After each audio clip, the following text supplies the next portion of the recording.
Hello, welcome to the portal.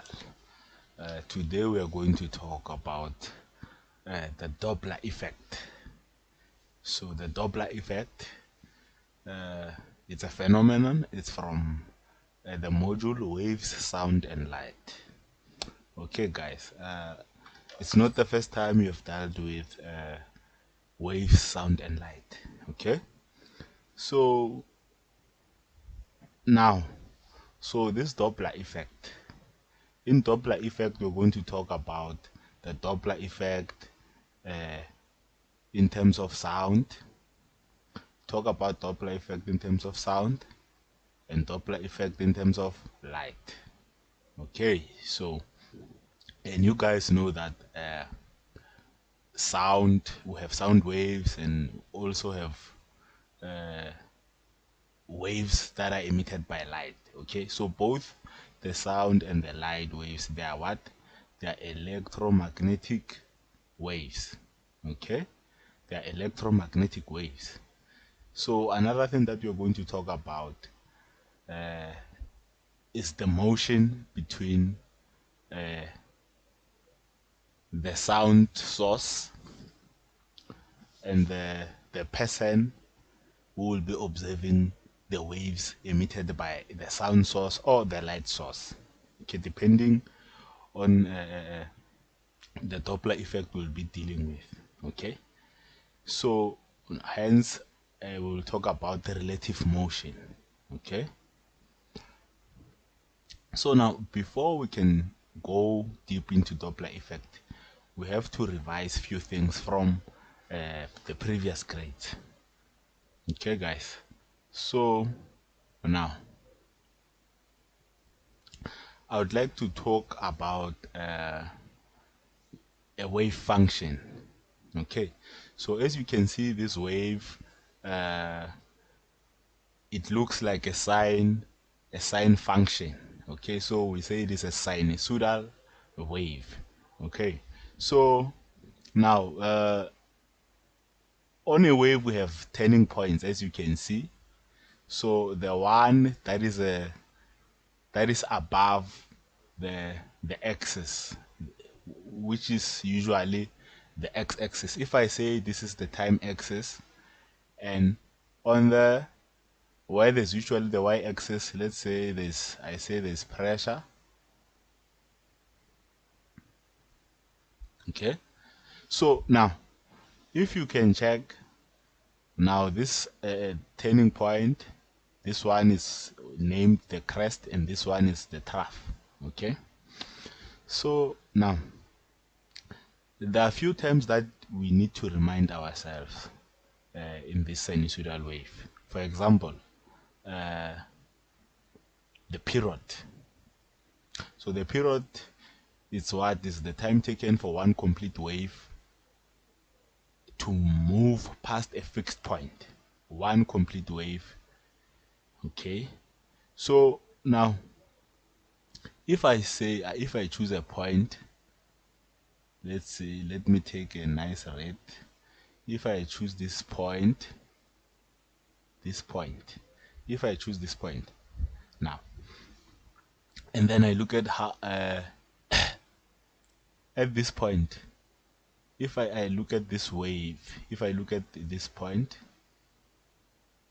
from here and then going up and down and up again. So if I look at this point here, I have a complete wave. You remember from trigonometry that the function of y is equals to sine x. It completes itself at 360 degrees, right? And at 360 degrees it looks something like this. Okay, it looks something like this, and it ends whereby there's a red point, you see. So now at this red point we have a full wave. Okay, so now if I'm looking at the time whereby I have a full complete wave, one complete wave, that time I would say it is my period. Okay, so the period is the time taken for one complete wave to move past a fixed point. So again, you can look at a period like this. It's a point whereby a wave completes a full cycle, right? If I take this part as a semicircle, right? If this was trigonometry, it would be this point would be 180 degrees, right? If this was a trigonometry, and this point would be 160 degrees. Okay, so meaning that this point is a semicircle, and this one is also a semicircle. So if I put together a semicircle and a semicircle, if this is semicircle 1 and this is semicircle 2, if I put them together, I will have a full circle. So now at this point, our wave will make a full circle. Okay, so it's a period. Okay, guys.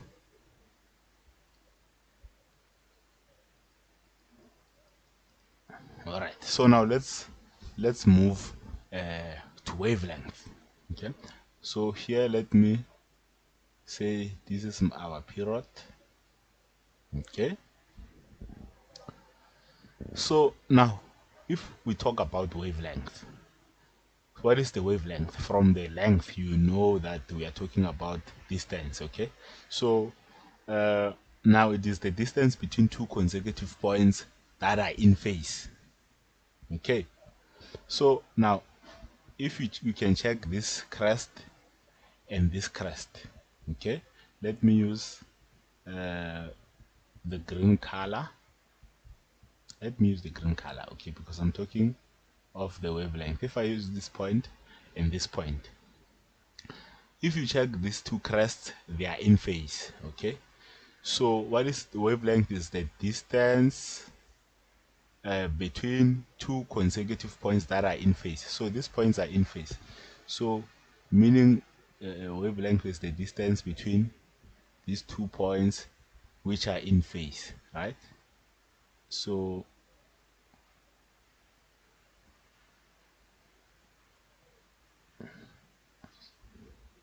that's your wavelength. So it's the distance between these 2 points that are in phase.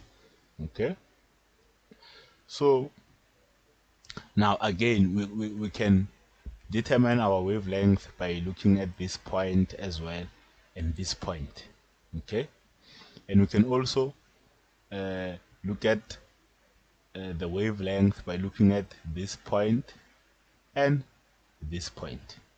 Okay, so you have to check your points that are in phase. Okay, also if here there was a trough here, we would check the distance between these two troughs. Okay, so that will be our wavelength. Now what about the amplitude? The amplitude, it is said to be a displacement, right? So it is a maximum displacement. Let me use our highlighter.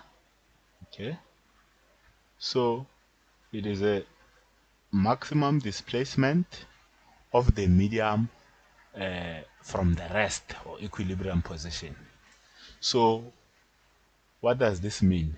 It means that if this wave was flat, right?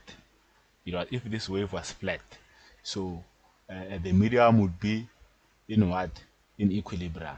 But then now as soon as the wave now goes up and down, it means that we have minimum and maximum points, right? Which is our trough and our crest. So now the crest from the equilibrium position, which is the t-axis, as you can see, now we can now see that from the equilibrium position, which is the t-axis, to what? To the turning point, which is the crest, right? We have an amplitude. So this is the maximum displacement from rest to what? To this point. Okay, so This is now our what? Our amplitude. Our amplitude. And amplitude is related to the loudness of the sound. So if they ask you a question, then say which property of sound is related to which property of a wave is related to the loudness of sound, you would say the amplitude. Okay, so now another thing that we should revise as well is what? The frequency of a wave, right? Remember that we talked about the period, whereby we say it is time taken for one complete wave to move past a fixed point. Okay, so what about the frequency of a wave? So frequency of wave, we look at the number of waves passing a fixed point per unit time. Okay, or what? The number of complete waves passing a fixed point per unit time. So it's just the reciprocal of the period, meaning it is the inverse of the period. Okay, so now the period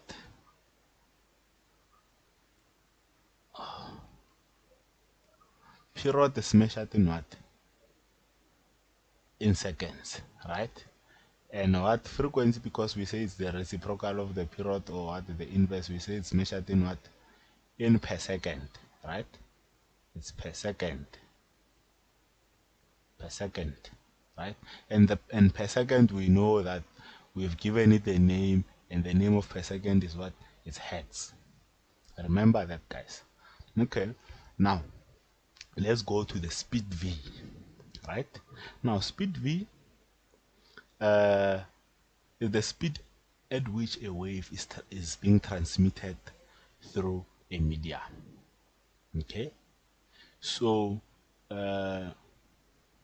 it means that our wave is traveling at a certain speed through a respective medium, whether maybe the medium is air or the medium is water.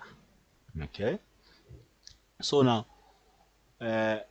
how do I combine everything that I was talking about here, everything that I was revising? How do I combine and make it, you know, something that is simple? Okay, so now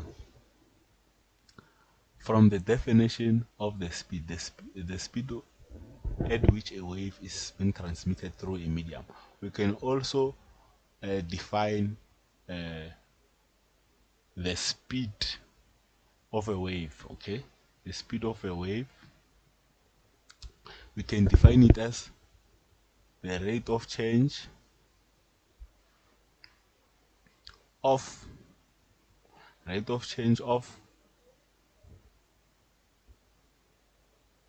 distance, of wavelength. Okay, let's say wavelength. Rate of change of wavelength. Okay, what does that mean? When we say the rate of change of something, we mean that that's something divided by change in time, or divided by time itself. Okay, so we say that the speed v is equals to the rate of change of what? The rate of change of time. Okay, is sorry, is the rate of change of wavelength. Yes, the speed of v is equals to the rate of change of wavelength. So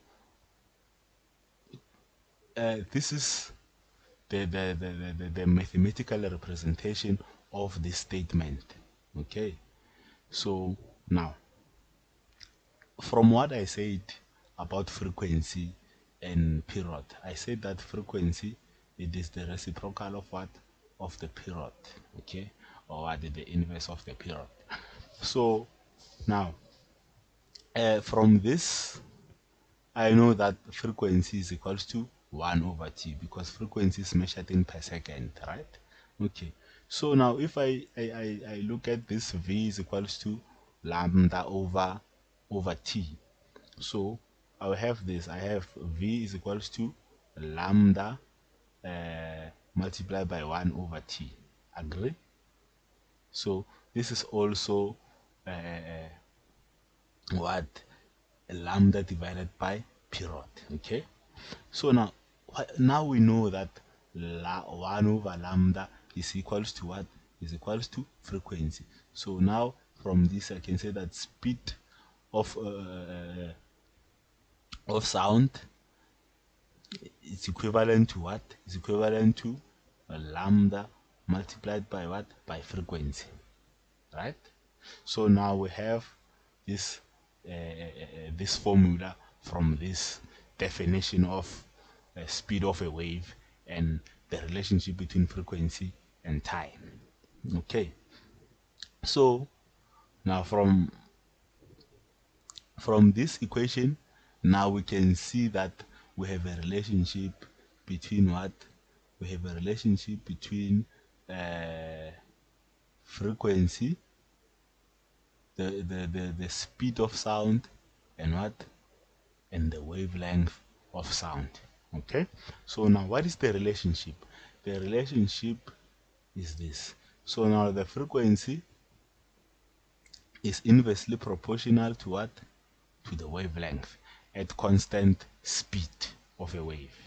Okay, so meaning that if the wavelength increases, now the frequency decreases, right? So in simple terms, when you are being asked a question in a test or in your classwork, they ask you, so in terms of length, we say that length, that we talk about the longer or the shorter, and in terms of frequency we talk about the higher or lower. So I would say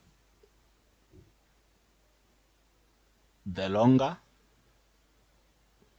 the wavelength, the longer the wavelength, the lower the frequency, and vice versa. The shorter the wavelength, the higher the frequency. Okay, so it is derived from this relationship of inverse proportionality between frequency and wavelength. Okay guys, so now the next video, it will deal